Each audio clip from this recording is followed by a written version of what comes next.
The bell above the diner door jingled softly, the way it always did every morning at 7:30 a.m. But this morning, Emily felt a chill run down her spine the moment it rang. The sunlight filtered weakly through the blinds, touching the cracked leather booths and the faint smell of coffee and buttered toast that hung in the air. She turned instinctively toward the sound and froze. Standing in the doorway were 4 tall men in black suits, their presence sharp and commanding, followed by 2 women holding leather briefcases. Everyone in the diner turned to look. But they weren't there for any of the regulars. They were there for the frail old woman sitting quietly in her usual corner booth. The same woman Emily had been serving breakfast to every single morning for the last 7 months. Before we dive deeper into what happened next, take a second to hit like, comment, and subscribe if you believe in kindness, compassion, and second chances. Because what you're about to hear is a story that proves that even the smallest act of care can change lives in ways you'd never imagine. The woman's name was Margaret, though Emily had only learned that much after weeks of quiet smiles and small talk. When Margaret first started coming to the diner, she looked like someone who had lost everything. Her clothes were always clean but worn, her hands trembling slightly as she held her cup of coffee. There was a tiredness in her eyes, not from lack of sleep, but from the kind of grief that clings to a person's soul long after the world has moved on. Emily was a waitress at Sunnyside Diner, a small family-run place tucked at the edge of town. She was in her mid-20s, working double shifts to pay off her mother's hospital bills. Life hadn't been kind to her either. Some days she could barely make rent. Other days she'd go home with aching feet and a forced smile. Yet something about Margaret always pulled at her heart. The first time the old woman walked in, she had ordered just a slice of toast and a cup of hot water. Emily noticed she didn't even have enough money to pay for a proper meal. Quietly, without saying a word, she added a pat of butter on the toast and filled her cup with tea instead of plain water. Margaret had looked up at her with wide, grateful eyes, as if she hadn't been shown kindness in a very long time. Day after day, Margaret returned, always at the same time, always to the same booth by the window. She'd stare outside at the morning traffic, her mind miles away, her wrinkled hands wrapped around that same chipped cup. And every day, Emily made sure her toast came with extra butter and her tea was served warm, even when Margaret didn't order it.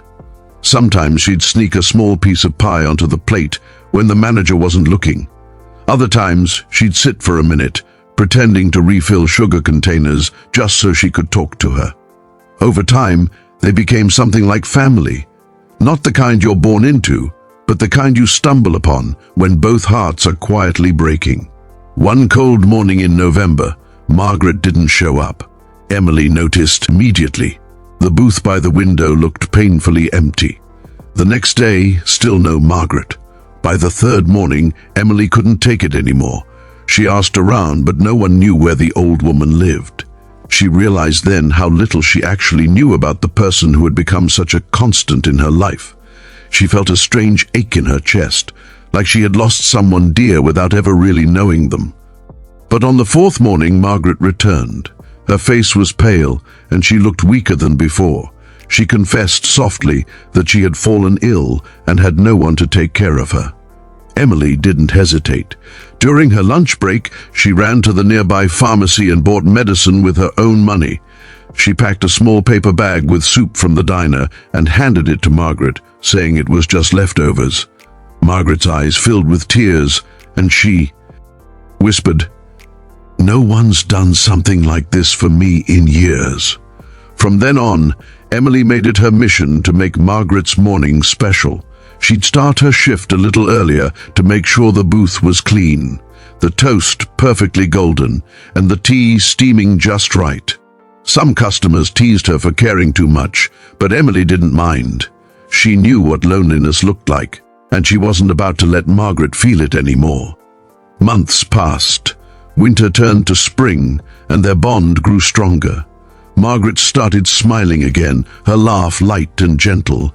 She'd tell Emily stories about her late husband who had been a lawyer, about the home she once had by the lake, and about how after his passing she had lost everything in a long legal battle.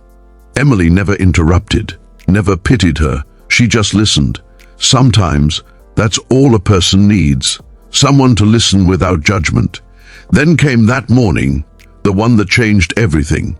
It started like any other day. Emily had just finished setting the tables when Margaret walked in, wearing her favorite black hat and coat. She looked radiant that day, like she was carrying a secret. She ordered her usual toast with butter and tea. Emily brought it to her with a smile, and Margaret reached for her hand, holding it a moment longer than usual. There was something in her eyes, something deep and knowing. But before Emily could ask, the diner door opened, and in walked the men in suits. The entire room went silent. The bodyguards scanned the place before one of them stepped forward, asking quietly, "Mrs. Wallace?" The name didn't register at first, but when Margaret nodded, Emily's heart skipped a beat. "Wallace?" she repeated in her mind. That name belonged to one of the richest families in the city, known for their businesses, charities, and ironically for their long history of legal disputes. Margaret looked at Emily, her eyes shimmering. "I think I owe you an explanation," she said softly. "The lawyers stepped closer, carrying folders and documents, but Margaret raised her hand to stop them. "Not yet," she said firmly. "Let me speak." It turned out Margaret Wallace wasn't just any old woman. She was the widow of Charles Wallace, a multi-millionaire philanthropist. After her husband's death, their children had fought over the inheritance, leaving her isolated, heartbroken, and stripped of her dignity. She had walked away from the mansion, the wealth, and the chaos, choosing instead to live quietly on her pension, away from the greed and noise of her past life. For months, no one knew where she was, until that day. Margaret explained that she had hired a private investigator recently, not to find her family, but to find the people who had shown her genuine kindness when she had nothing. "And you," she said, looking straight into Emily's eyes, "showed me that kindness every single morning, expecting nothing in return." Emily stood frozen, her mind spinning. She didn't know what to say. The lawyers stepped forward again, this time handing Margaret a thick envelope. Margaret smiled faintly and slid it across the table toward Emily. "This is for you," she said. Emily shook her head, refusing. "I don't want anything," she whispered. But Margaret insisted. "You earned it," she said, her voice trembling. "You gave me back faith in humanity." Inside the envelope was a letter and a deed. Margaret had transferred ownership of the diner to Emily, completely, paid off, papers signed, everything. Emily's hand shook as she read the document, unable to believe what she was seeing. The woman she thought was poor, fragile, and alone had just changed her entire life in an instant. Margaret explained that she had been quietly observing Emily's struggles, the way she worked tirelessly, how she still smiled through exhaustion, how she helped others even when she had little herself. "You reminded me of who I used to be," she said, "and now it's my turn to give something back." Tears filled Emily's eyes as she hugged her tightly.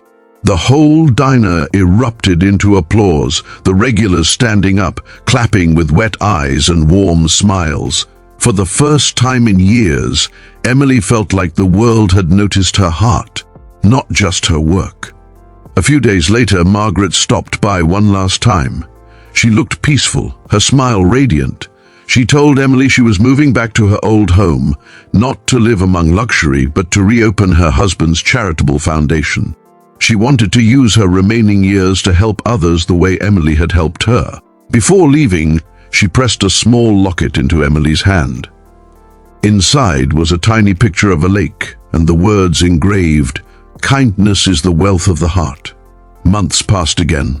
The diner flourished under Emily's care. She hired more staff, repainted the walls, and renamed it Margaret's Place. Every morning, the corner booth remained reserved, with a small framed photograph of Margaret smiling in her black hat and a plate of toast with butter placed beside it.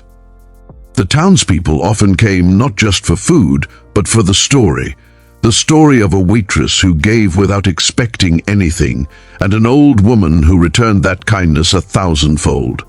Reporters wrote about it, but Emily never sought fame.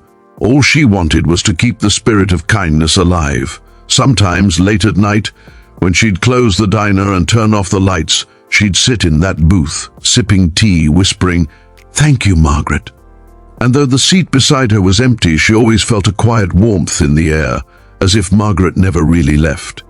If this story touched your heart, please like, share, and subscribe, because the world needs more reminders that small acts of kindness can change lives in ways we may never see.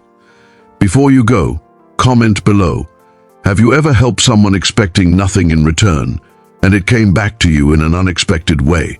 Because sometimes the simplest gestures, a smile, a cup of tea, a slice of toast, can become the start of something extraordinary.